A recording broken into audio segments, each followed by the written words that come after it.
tardes, el día de hoy les vamos a presentar el proyecto final de instrumentación y control de procesos. Como primer punto, presentaremos el análisis y diseño de un sistema de control multivariable para un circuito de molienda húmeda, como se muestra aquí en la figura.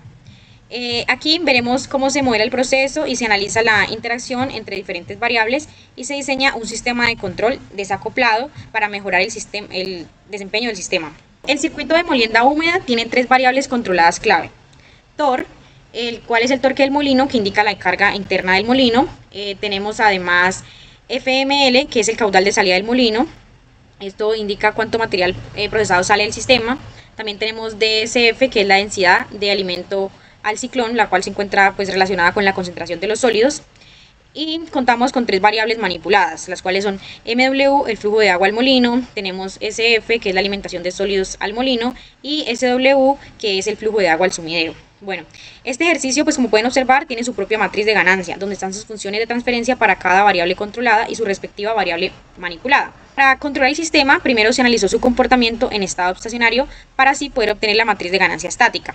Se tiene un S igual a 0 debido a que esta pues está mirando pues en estado estacionario.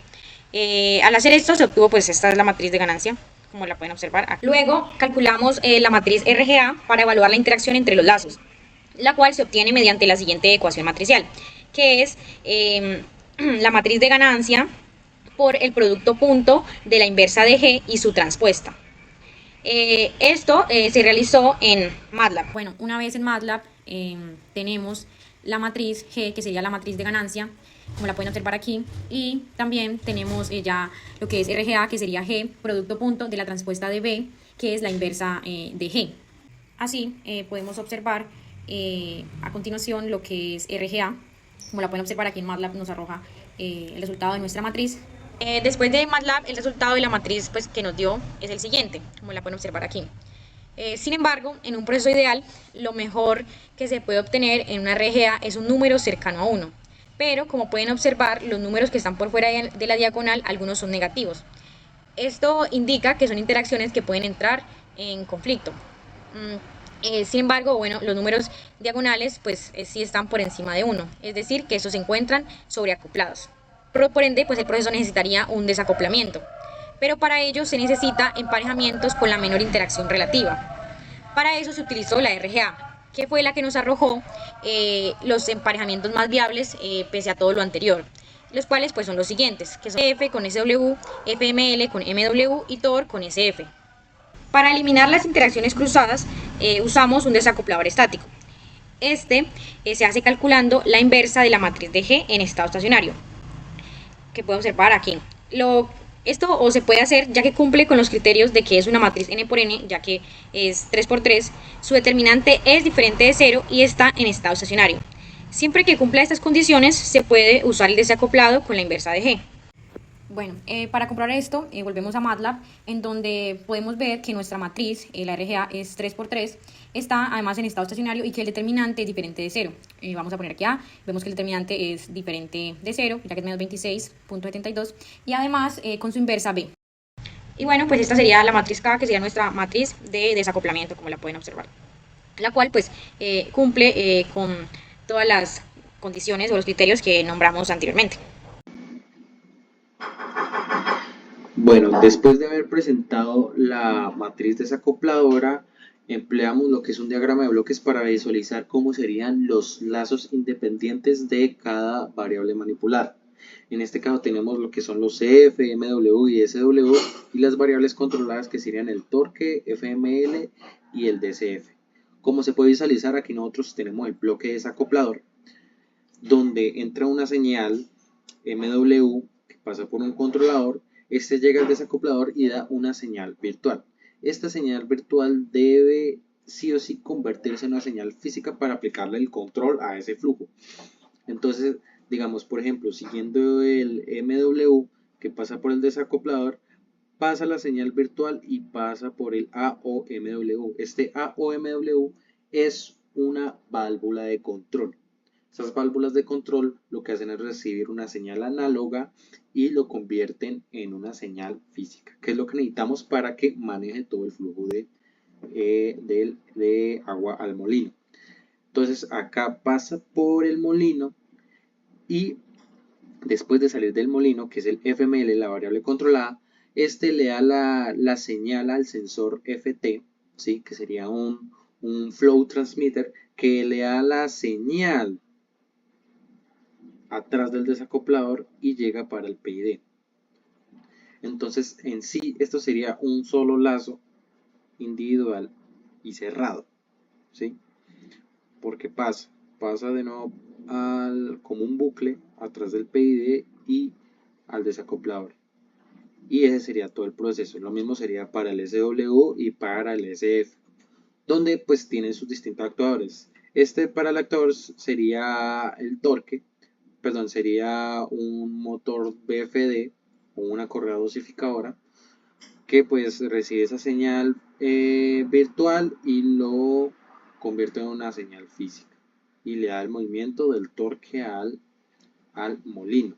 Y lo mismo pasaría aquí, donde esa sería otra válvula de control que convierta la señal virtual a física,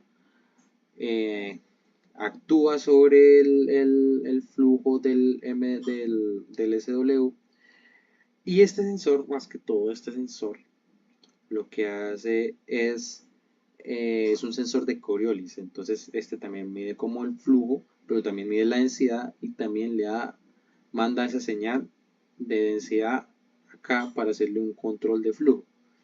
En este caso del torque también, que es ST, como es un motor, tenemos que ver la variable de velocidad, y ese sensor pasa a través atrás del PID y pues recibe como esa señal y le da la orden al controlador. Y ese sería todo el diagrama de bloques. Eso tenemos lo que es scope para ver cada comportamiento individual, y tenemos un scope para ver todo el comportamiento general. Finalmente se construyó el diagrama PID del sistema, el cual consiste en un circuito de molienda húmeda, como ya sabemos, el cual trabaja con tres variables que queremos controlar, como lo es el torque del molino, la densidad del alimento que ingresa al ciclón, DCF, y el caudal de descarga del molino, que ingresa al molino, FML. Para controlar esas tres variables, manipulamos lo que es el flujo de agua que ingresa al molino, MW, así como la alimentación de sólidos que ingresan al molino, SF, y el flujo de agua que se encuentra ingresando al sumidero, que es el SW. Para ello se utilizaron sensores de transmisión de flujo, como lo es el FT, y de velocidad para medir las variables clave, los cuales digamos que se encargan de enviar señales al PLC, señales eléctricas, el cual recibe las señales de los sensores y genera lo que son las órdenes de control. En el caso de lo que es el sumidero, usamos un sensor tipo Coriolis, el cual es un caudalímetro preciso que, además de medir el flujo, mide simultáneamente lo que es la densidad. El PLC aquí lo que hace es que procesa las señales y ajusta el sistema, en donde estas salidas del PLC se envían a los controladores. Como en este caso tenemos el FIC-MW, que controla el flujo de agua al molino, que obviamente afecta el torque. Además de eso tenemos el FIC-SF, que regula el flujo de los sólidos, logrando así ajustar el caudal de descarga. Y tenemos el FIC-SW, que actúa sobre el flujo de agua al sumidero, regulando así la cantidad de la densidad del alimento que ingresa al ciclón. Cada controlador envía su señal a un actuador, que convierte esta señal eléctrica en una señal física. Por ejemplo, aquí tenemos el caso del FT.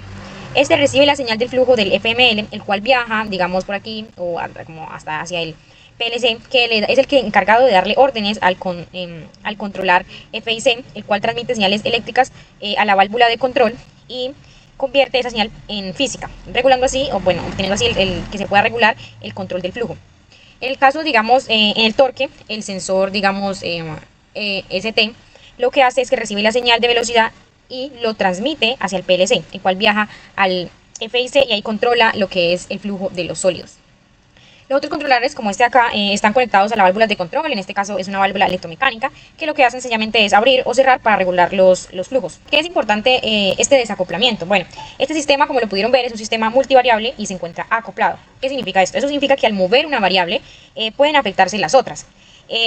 Para resolver eso, pues fue que se usó, o es la importancia de la matriz de desacoplamiento, que permite controlar o permite que cada controlador actúe casi de manera como independiente, sin interferir los unos con los otros. Bueno, ahora partimos del segundo caso, que es un reactor semi-batch al cual hay que hacerle un control de temperatura y de flujos. Como se puede ver, este reactor tiene la reacción principal que sería anhídrido, butanol, que produce butil propianato y agua. Y tenemos una reacción secundaria que es el ácido sulfúrico que pasa a otro catalizador.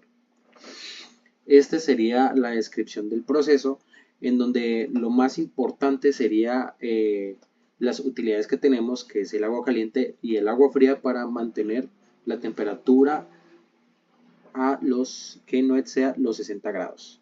¿Sí?